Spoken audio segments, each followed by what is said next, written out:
Major funding for KPBS Evening Edition has been made possible in part by the Conrad Prebys Foundation, Darlene Marco Shiley, and by the following.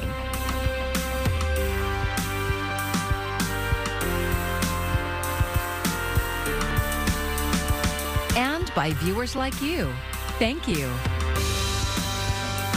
Good evening. It's Wednesday, March 16th. Thank you for joining us. I'm Maya Trabulsi. It's been a mystery for more than 3 decades, but now it may be solved. A cold case murder involving a woman in Santee. KPBS reporter Jacob Ayer with today's major announcement and a family's relief to finally get answers. Diane Lynn Dawn was 29 years old when she was murdered in May of 1988. She failed to show up to work, so a colleague went to her apartment in Santee and discovered Dawn had been stabbed to death. We were able to come up with a suspect, Warren Robertson, who was born in Arkansas and moved here and spent most of his adult life here, and later on moved back to Indiana where he was killed in a house fire. San Diego Sheriff's homicide detective Brian Patterson says they determined the killer lived in Dawn's apartment complex at the time of her murder. But how did they crack the case? The answer is investigative genetic genealogy, or IgG.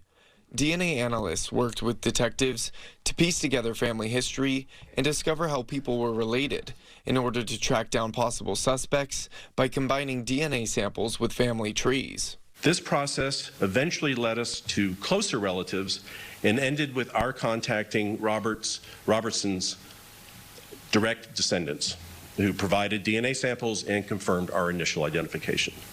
This assistance proved to be the break we needed to identify the suspect in Diane Dawn's murder. Sheriff's homicide detectives kept working on Dawn's case as significant advancements in DNA technology came along in 2000, 2010, 2020, and 2022. This is the 5th time the Sheriff's Homicide Unit has used IgG to identify a suspect in a cold case. Jacob Ayer, KPBS News. A historic address today before a joint session of Congress as Ukrainian President Zelensky appealed directly to lawmakers and President Biden for more help. Mr. Biden later responding with a new promise of aid. Here is reporter Karen Kafa. President Joe Biden responding to a direct appeal from Ukraine. The American people are answering President Zelensky's call for more help. In impassioned virtual remarks before a joint session of Congress, Ukrainian President Volodymyr Zelensky expressed gratitude to Biden for U.S. help so far, but asked for more. I wish you to be the leader of the world. Being the leader of the world means to be the leader of peace. Many lawmakers were visibly moved by Zelensky's speech, and references to America's darkest days struck a chord. In one sense, his speech was reminiscent of the stirring feeling all of us had in the aftermath of 9/11. Biden signed off on an additional $800 million in security assistance to Ukraine, including anti-tank missiles and more defensive weapons. But among many lawmakers and at the White House, there is opposition to Zelensky's request for a no-fly zone over his country, fearing it could lead to direct conflict with Moscow. Lawmakers are considering other options. There is bipartisan support for sending a package that includes fighter jets and air defense systems to the Ukraine immediately so that we can have a Ukrainian no-fly zone manned by Ukrainian pilots. The aid announced Wednesday brings the U.S. total of assistance to Ukraine to $1 billion over the last week. In Washington, Karen Kafa, KPBS News. And local representatives Darrell Issa, a Republican, and Sarah Jacobs, a Democrat, were quick to respond after the address. Issa saying, among other things, quote, "At this time, the credibility of this White House is on the line, and we need the kind of leadership from the president that we clearly have yet to see. America and NATO are being tested, and at this moment, they are failing that test." And in part of Congresswoman Sarah Jacobs' statement, she said, quote, "He, Zelensky, called on us to be leaders of the world and the leaders of peace. And that means not getting the world and the billions of civilians who would be impacted into a nuclear war." She continued to say, "I commend President Biden's steady leadership through this devastating war." A Ukrainian war refugee was finally reunited with relatives in California. Now that she's here, she says asylum seekers from other countries should get the same opportunity. KPBS border reporter Gustavo Solis says there is a growing inequity at the southern border. She did everything for me. She saved my life, I think.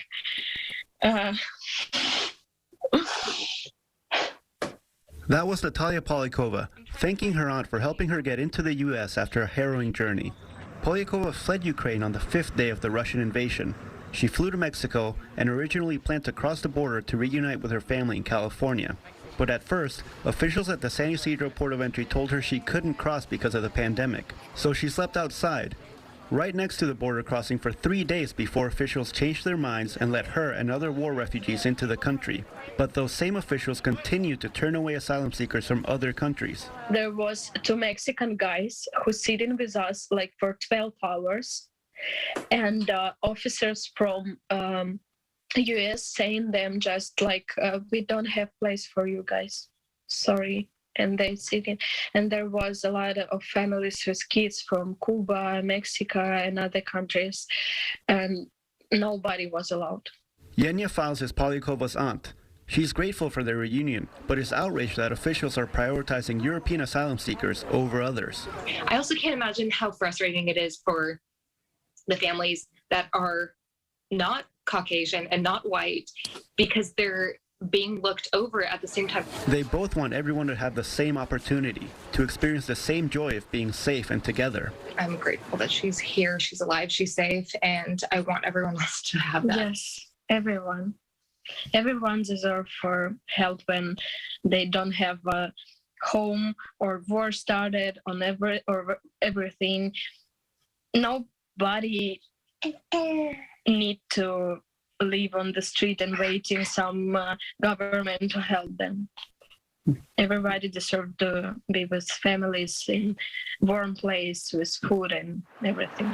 Border officials have used a public health order called Title 42 to keep asylum seekers out of the country. The Trump administration implemented the order in March 2020 and used the pandemic as a justification. It gives border officials the authority to turn away asylum seekers, but also the discretion to grant them exemptions on a case-by-case basis. Blaine Bookey is an immigration lawyer. She says Mexican, Haitian, and Central American asylum seekers are getting much different treatment from border officials.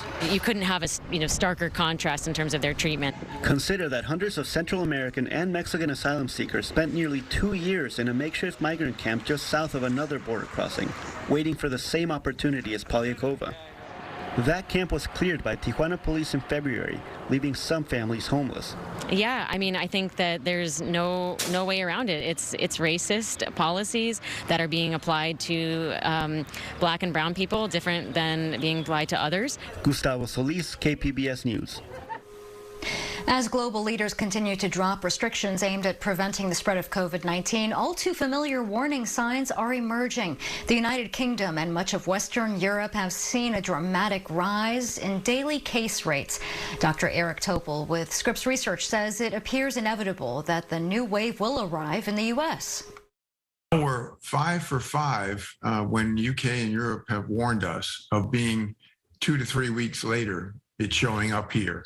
5 out of 5. This is the 6th warning they've given us. Dr. Topol says wastewater surveillance programs across the country have already started detecting increased levels of coronavirus, but so far that has not been the case here in San Diego. A 4th COVID shot for people over 65 could be available soon. Pfizer submitted an application for emergency use authorization from the FDA for a 2nd booster shot. Pfizer says it's continuing to collect data and talk with health officials about a vaccine strategy and whether a 4th dose will be needed. The company is also studying Omicron-specific vaccines. San Diego's November ballot could include a measure to allow the city to charge fees for trash pickup. KPBS Metro reporter Andrew Bowen says the proposal took a step forward today. San Diego is the only big city in California that provides free trash pickup to single-family homes, while requiring apartment buildings and businesses to pay for private trash hauling. Past city councils have shied away from changing the law, called the People's Ordinance. But City Council President Sean E. Rivera says it's fundamentally unfair and hurts the city's ability to meet its waste reduction goals. Reforming the People's Ordinance does not need to be a quagmire or an albatross or a third rail. It can be those things if we make it one, but doing this is doable. And it's imperative that we do so. The council's Rules Committee voted Wednesday to start drafting ballot language on the proposal, but some council members indicated they still fear voters will reject it. Because the virtues of the policy proposal are obvious. But ultimately, when we vote in Rules Committee and as a council to put forward an initiative, we're not voting on the virtues of the proposal, we're voting on a campaign. Once the measure is drafted, the committee and then the full city council will have to approve placing it on the ballot. Even if it were to pass with voters, actually charging a fee for trash pickup would require another vote by the city council. Andrew Bowen, KPBS News. The Federal Reserve is raising interest rates in an effort to curb the worst inflation since the 1970s. The Fed is raising its key rate by 1/4 of a point after keeping it at 0 since the pandemic started. That's helped businesses and consumers borrow and spend money. Now the Fed is signaling this could be the first of up to 7 rate hikes this year, and that will mean higher loan rates. You don't have to drive to feel the pain at the pump. Starting today, Uber passengers and Uber Eats delivery customers will pay a fuel surcharge. The ride-share company says it's only temporary to offset the record high gas prices. You can expect to pay up to 45 cents on each Uber Eats order or up to 55 cents per ride. The money will go to drivers. Today, San Diego County gas prices rose 3 cents to $5.80 a gallon. A staffing agency serves as a liaison between workers and employers who need their talent. But how has the pandemic changed the way people work? I talked with people at a local staffing agency to see how lessons learned from the pandemic are being applied at their office and in the workforce at large. It's all in the name, manpower. And their administrative office in Bankers Hill is seeing more people power than it has in the last 2 pandemic years. Until recently, a majority of the staff has worked on a hybrid or remote work model. Executive Officer Phil Blair says the company is starting to figure out how that can be applied post-pandemic. The pandemic is a terrible thing to waste. There's some good things that have come out of it. That we can work remote 2 or 3 days a week, that we can have flexible schedules. It's not 8 to 5. Author of Job 1 and a bi-weekly column for the San Diego Union Tribune, Blair writes about workforce trends and corporate culture. He says since we're in a candidate's market, it would behoove a company to strike a reasonable balance for its employees. I think any company that says every employee has to be in here 8 to 5, Monday to Friday, is going to have a very difficult time keeping their employees and attracting new ones because we've seen the other side of the fence. For manpower staffing, Blair says he doesn't want to offer a cookie-cutter approach, instead choosing to be flexible to individual needs as well as the needs of the company. For their culture, that does include some face-to-face time. Now, in our case, what we're thinking is Wednesdays. Then on Wednesdays, we ask everyone to be in the office. So accounting can talk to marketing, marketing can talk to payroll, and food is a great attraction. Just past a set of swinging restaurant-style doors, the office kitchen is furnished with the comforts of home, like armchairs, free snacks, and a cozy fireplace. Even though people work remote, Fridays, they come in for the food. Office manager Colette Morell chose colorful details to make it feel homey for those who do come in. We have desserts all the time. I love to make desserts. Do you get to work from home too? No, I don't. Do you wish that you did? Sometimes. Morell also manages the building, which means her job requires her to be on site. I was here every day during COVID. So I have never worked from home. She says being one of the very few employees in the office meant fewer interruptions and more productivity. AR specialist Joanna Walls says fewer interruptions is why she prefers working away from the office. If you had to choose between working at home or working in an office permanently, what would you choose? This is her second day at Manpower. Her last job required her to work from home full-time. At Manpower, she'll be driving in from Oceanside 2 days per week, which she thinks strikes a good balance, especially considering drive time and the price of gas. She says preparing for work and commuting both ways can take 4 hours per day, on top of her regular 8 hours of work. If the company is supporting that, and then it also saves cost as well for them and for you, I think it's a win-win. I want you in every day. Well, boss, why? Well, that's how I've done it for 20 or 30 years. When employees are asked to come in, Phil Blair says there needs to be a reason for it, and not just because that's the way things were done pre-pandemic. And then use that time together productively. Everybody goes into their cubicle, closes the door, comes out at 5 or 5:30. That's not a reason. And finding a balance between nurturing the corporate culture and maintaining work-life balance could be delicate, but something Blair says is worth exploring. Are they doing a good job? Are they doing the work? Is there good communications? Okay, take a breath and try it. Or you're going to lose that employee, because they will find an opportunity of a company that will do it. In a job market that boasts more jobs than workers, the choice between prioritizing career over family has become a less necessary one. And in this market, eyes wide open, there's lots of opportunities for good people to go somewhere else. And Global Workplace Analytics has estimated that companies can save about $11,000 per year per remote employee. The savings comes from less office space, more productivity, as well as reduced sick days and less turnover. Dozens of students at the Monarch School in Barrio Logan have a much clearer view of the world tonight. They have new eyeglasses. KPBS education reporter MG Perez shows us how this gift improves learning for children who are living unhoused right now. So here's 1 or 2. Jessica is a 6th grade student on her way to much better vision. Colors, like drawings, a lot of things are blurry to me without glasses. Jessica attends the Monarch School, a San Diego institution known for almost 35 years of supporting children and their families who find themselves without a home.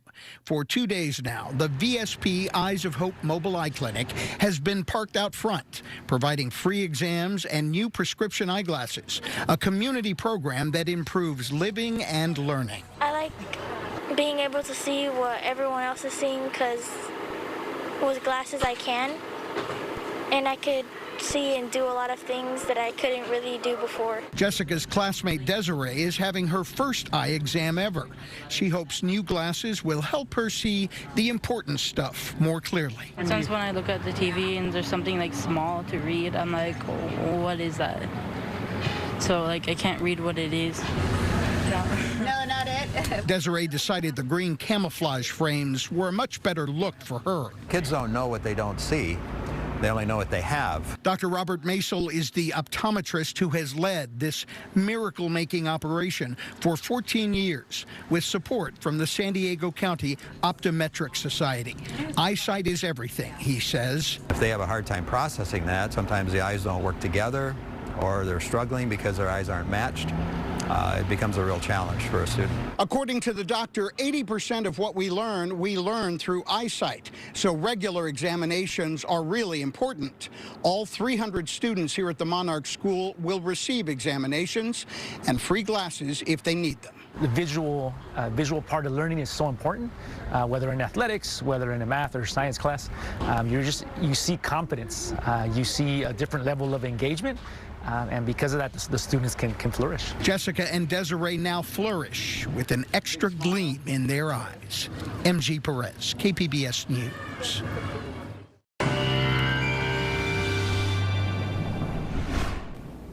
Thanks for tuning in to KPBS News. I'm Marvin Gomez with a quick look at the forecast for San Diego County. Heading into this Thursday afternoon, it is going to be the warmest day for the work week, and we are going to be talking about the chances for showers that are on the way into this weekend. And also, speaking of the weekend, it will be turning cooler across most of the region. Here's a quick look at satellite and radar in the last 6 hours. Not a lot of action throughout most of Southern California. Clear skies here in San Diego. Diego. And as we head into tomorrow, well, one of the concerns is going to be those rip currents across the beaches of San Diego County and the surf that's going to be between 4 and 6 feet high. And this is going to be in effect into our Thursday morning. Now, for us tonight, you can see that it is going to be a quiet night across most of the region. 56 degrees our low in Borrego Springs. In San Diego, 56 degrees will be our low temperature as well. The dry weather continues. Quiet conditions here for this time of the year for most of the Southwest. Into our Thursday afternoon,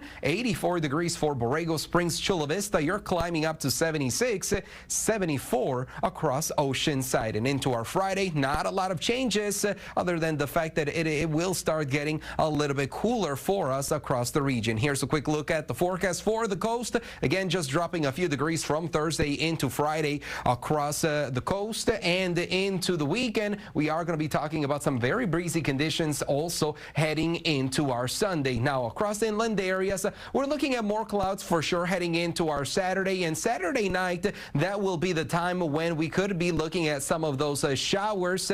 Also across the mountains, we're going to see more clouds on Saturday afternoon, a little bit breezy across the higher terrain with the possibility again for a few of those sprinkles. Here's a quick look at the forecast for the deserts. Temperatures are going to be dropping from the mid-80s, stretching into the upper 70s as we transition into your Sunday. For KPBS News, I'm Marvin Gomez. The San Diego Latino Film Festival is back with an expanded focus. As KPBS Speak City Heights reporter Jacob Ayer shows us, the two-week event now goes beyond film and celebrates Latino culture in other visual arts. The San Diego Latino Film Festival is currently going on at Westfield Mission Valley Mall's AMC Theaters. It's a new location for the event after a 2-year hiatus. While there are plenty of great films to see, this year's festival also offers non-cinema arts, including artists painting new works at the event, music, and artisan offerings, all of which celebrate San Diego's Latino culture. One San Diegan who had space to feature his work at the event was mixed media artist Paco Pablos, who is originally from Guadalajara, Mexico. Notably, he uses augmented reality in his paintings and merchandise. Frida Kahlo, an iconic painter, and Guillermo del Toro, an iconic director. So they are proudly Mexican, so my exhibition was about Mexican icons, so that's the reason why I put him there. Melody de los Cobos is the artistic director with Love City Heights and the assistant curator for the Arte Latino Gallery at this year's festival. She's excited to see the event grow into other aspects of arts and culture. In previous years, we've had maybe 2 6-foot tables allowed for the visual arts, and this year, like you see behind me, we have a whole storefront, and then we have parts of the courtyard and even more space than that. De los Cobos says they will place collaborative public art banners and wooden stands from the event in the City Heights community after the festival ends. Within the Arte Latino gallery that she helped to curate, vendors like Tierra Santa's Pina Santiago are selling their goods. Originally from Oaxaca, she was offering her region's shoes and jewelry. Well, it really is an opportunity for people to come and get to know us. We have different products. In this case, I am distributing the authentic Oaxacan goods and would invite people to come and meet us. And by enjoying the authentic goods, they can know a little bit about Oaxaca through me. The 29th San Diego Latino Film Festival runs until March 20th and features in-person film screenings, daily live music, and a food and drink festival this upcoming Saturday. For more information, go to sdlatinofilm.com. Jacob Ayer, KPBS News. It turns out even microscopic worms can make decisions. As KPBS SciTech reporter Thomas Fudge explains, the Salk Institute study could have implications for artificial intelligence. Postdoctoral researcher Kathleen Quach has spent a lot of time watching a worm called P. pacificus, an omnivorous creature that's only 1 millimeter long. What she's found is that with a brain made of only about 300 neurons, these tiny creatures can view a situation and make a decision. Worms can do cost-benefit analyses. They can weigh the costs and benefits of pursuing an action and what they get in return. And they can do this in very complex ways. That's not a very human thing. It's not a very vertebrate thing. it's something that they can do as well. The decisions P. pacificus makes involve its behavior toward a competing species of worm, which we'll call worm 2. Salk neurobiologist Srikant Chalasani is the senior author of a paper about this research that appeared in the March edition of Current Biology. He says the P. pacificus was put in a place where it could eat either bacteria or the larva of worm 2. It was also faced by adult worm 2s that were hard to eat, and it really wanted to frighten away. Is the juvenile going to compete with me for the same bacteria or not going to compete with me? Is the adult going to compete with me or not? Is that adult going to have lots of babies and then outcompete me and my progeny? And then, based on all of this calculation, decide a particular course of action. And that complexity, it was really surprising for us. The research isn't just about worms. Quat says mapping the brain signals of simple creatures helps us understand how the human brain works. And maybe it could help us understand the workings of artificial intelligence. Chalasani says driverless cars, for instance, need to make decisions about whether to speed up or shift lanes based on the environment. You may not need a lot of complex calculations. You might be able to do it using a biological system, and the biological system can then teach us something about how we can redesign or re-engineer our artificial networks to make complex decisions. So a driverless car may only need the brain of a worm? Maybe. I'm being cautious here because the worm is not trying to drive a car. By the way, if you think studies of worms are not in the scientific big leagues, you should know that worms like those in the Salk study have been the subjects of studies that have won 3 Nobel Prizes. Thomas Fudge, KPBS News. And there you have it, decision-making worms. You can find tonight's stories on our website, kpbs.org. Thank you so much for joining us. I'm Maya Trabulsi. Good night. Major funding for KPBS Evening Edition has been made possible in part by the Conrad Prebys Foundation, Darlene Marcos Shiley, and by the following.